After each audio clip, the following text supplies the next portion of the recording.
Bueno, estamos hablando de las generalidades del abuso sexual para una prevención en todos los ámbitos, tanto en los ámbitos eclesiales y en los ámbitos educativos o formativos.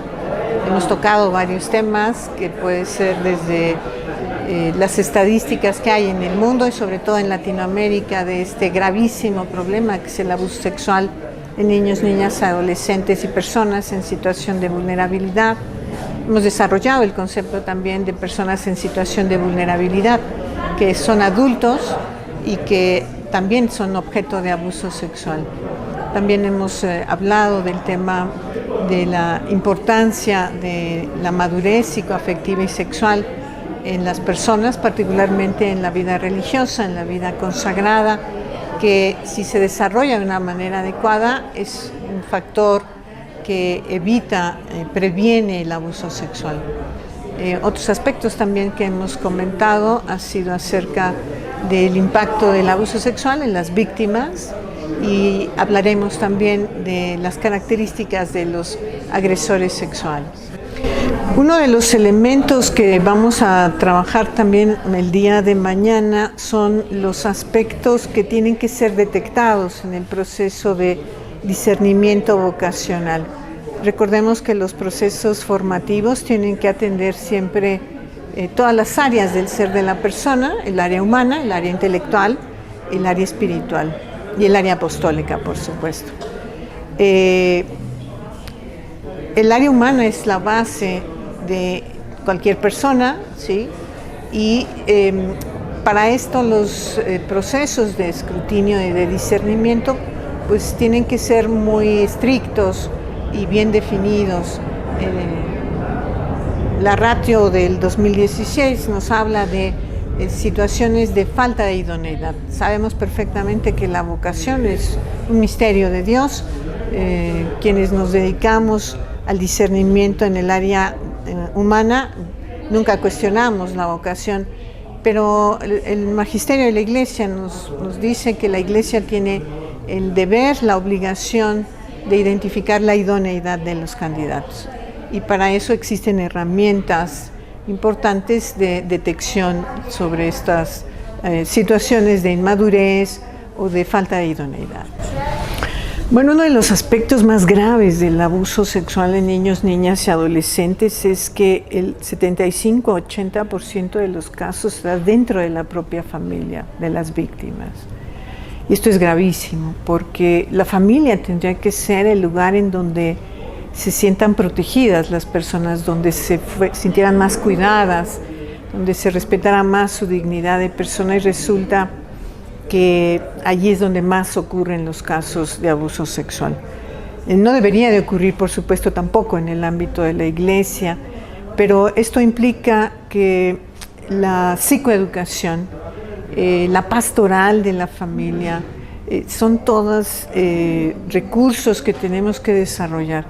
La realidad boliviana es muy similar a la realidad de cualquier país de América Latina. Tenemos una realidad donde la violencia en general es parte de nuestra cultura, donde conductas abusivas son parte de nuestra cultura, incluso lo vemos hasta como folclore muchas veces y nos da un poco de risa, lo vemos como tradición, la agresividad, la violencia dentro de las familias. Entonces hay mucho trabajo que hacer al respecto. Trabajar, insisto, con las familias porque de ahí proviene las víctimas y de ahí provienen también los agresores sexuales.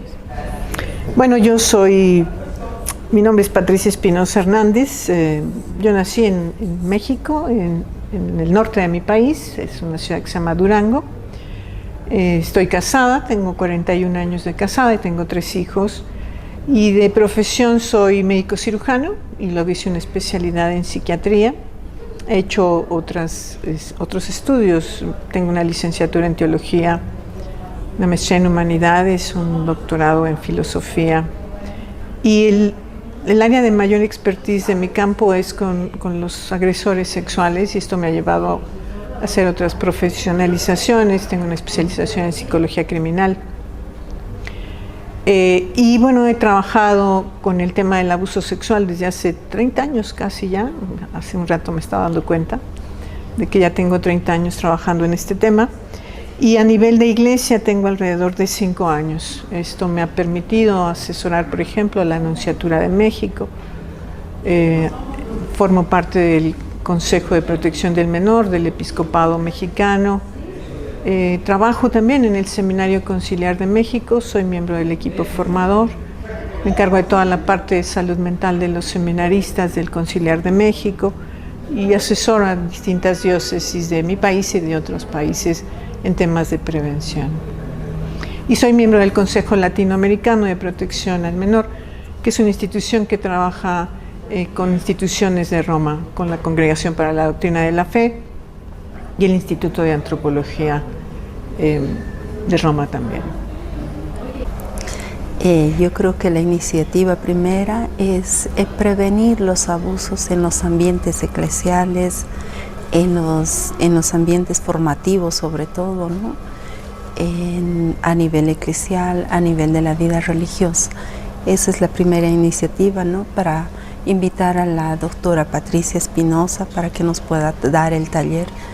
Y en este taller estamos con bastantes religiosos, pero al mismo tiempo laicos que están participando, ¿no? Que trabajan más cercano en nuestros centros de apoyo, en los centros de acogida, también que acompañan en la formación en algunas instituciones educativas. Hay sobre todo mucho interés, ¿no? En la formación. Yo creo que es necesario podernos formar para que podamos también saber acompañar, sobre todo como nos pide el Papa, ¿no? Que podamos acompañar, sepamos acompañar, ¿no? A tantas víctimas, ¿no? De este mal, ¿no? Del abuso. O sea, ahora es el abuso, no solo el abuso sexual, sino el abuso de conciencia, ¿no? Entonces, que podamos también como vida religiosa acompañar, ¿no? A las víctimas, que podamos abrirnos mucho más para formarnos, sobre todo para saber acompañar, ¿no? Sobre todo, yo creo que la prevención es lo primero, ¿no? Para evitar los abusos, ¿no? Lo que la doctora Patricia nos dice, ¿no? La prevención primaria sobre todo, ¿no? Para que podamos evitar los abusos en todo tipo de ambientes.